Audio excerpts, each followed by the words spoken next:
बिस्मिल्लाहिर्रहमानिर्रहीम। नाज़रीन सुबह से मैं इकबाल जो नाज़रीन, इस वक्त पाकिस्तान तो अपनी जगह पे पूरी दुनिया के हालात ख़राब हैं, जिसमें ये भी अपडेट है कि ईरान ने इसराइल पे हमला कर दिया। लेकिन ये तो आगे चल के बात करेंगे। अभी हम बात करते हैं कि पाकिस्तान के अंदर जिस तरह से गैर कानूनी, गैर आइनी, गैर जमहूरी तौर पर काजी साहब अपनी नौकरी बचाने के लिए, अपनी एक्सटेंशन के लिए और इस मुल्क के अंदर सिर्फ़ और सिर्फ करप्शन, दो नंबरी, बिकना, ज़मीर को फ़रोख्त करना, ऐसे कानून को जायज़ करार देने के लिए जो सर धड़ की बाजी लगा रहे हैं, उससे ये लगता है कि ये मुल्क तबाही के दहाने पे है। दूसरी तरफ अगर हम ये बात करें कि पाकिस्तान में इमरान खान के ऊपर किसी किस्म की कोई ऐसी नरमी या ऐसा ये कहा जाए कि पाकिस्तानी अवाम के लिए किसी किस्म की कोई बेहतरी की ना गुंजाइश नज़र आती है, और ना ये लगता है कि इदारों के अंदर कोई ऐसा तासुर या ख्याल पाया जाता है। लेकिन अब सिर्फ एक ही सूरत बचती है कि यहाँ पर इस मुल्क में अदालतों से इंसाफ मिलना मुमकिन नहीं, कानून से इंसाफ मिलना मुमकिन नहीं, और किसी भी तरह से कोई सपोर्ट मुमकिन नहीं। अब सिर्फ़ और सिर्फ ये रह गया है कि सड़कों के ऊपर अवाम निकले और अपने हक़ के लिए एहतजाज करे। ये वाहिद रास्ता है।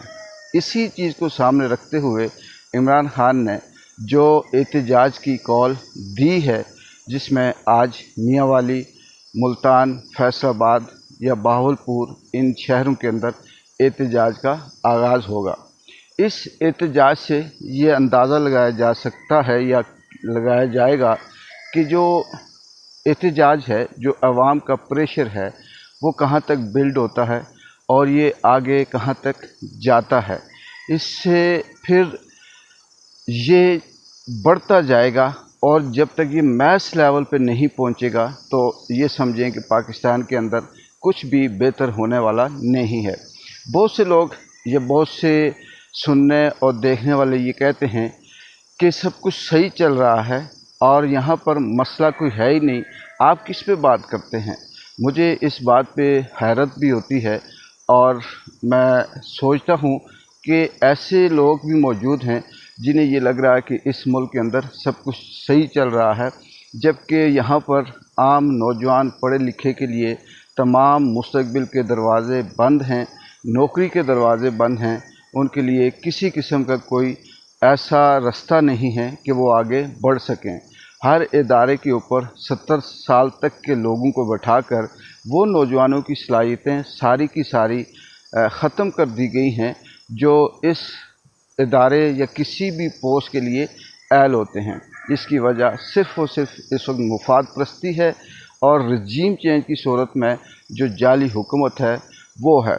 अभी हम ये बहुत आसानी से कह सकते हैं कि ये जंग तहरीक इंसाफ की नहीं है, इमरान खान की नहीं है, बल्कि एक तरफ रूल ऑफ लॉ है और दूसरी तरफ पाकिस्तान की अवाम है। इस वक्त पाकिस्तान की अवाम और कानून के दरमियान जंग है, और कानून इस वक्त रूल ऑफ लॉ, काजी ऐसे चेहरे के साथ बैठा हुआ है जो देखने में तो शायद काजी लगता हो, लेकिन उसकी जो फ़ैसले हैं वो इस पूरे मुल्क को ना सिर्फ तबाह कर सकते हैं, बल्कि उसे शायद के दोबारा कई सालों तक उठने का मौका ना मिले। इसीलिए कहते हैं कि असल में मुल्क के अंदर अगर अदालतें इंसाफ होता हो तो फिर जंगों से, बम्बों से, मिज़ाइलों से मुल्क तबाह नहीं होते। असल तबाही अदलिया की, इंसाफ की और रूल ऑफ लॉ की ना होने से होती है। देखते हैं कि आज किस लेवल पे लोग निकलते हैं, क्या प्रोटेस्ट होता है और इसका इम्पेक्ट क्या पड़ता है। इंशाअल्लाह शाम तक इससे आपके साथ शेयर करेंगे, अपडेट करेंगे। तब तक के लिए इजाज़त दें। अल्लाह हाफ़िज़।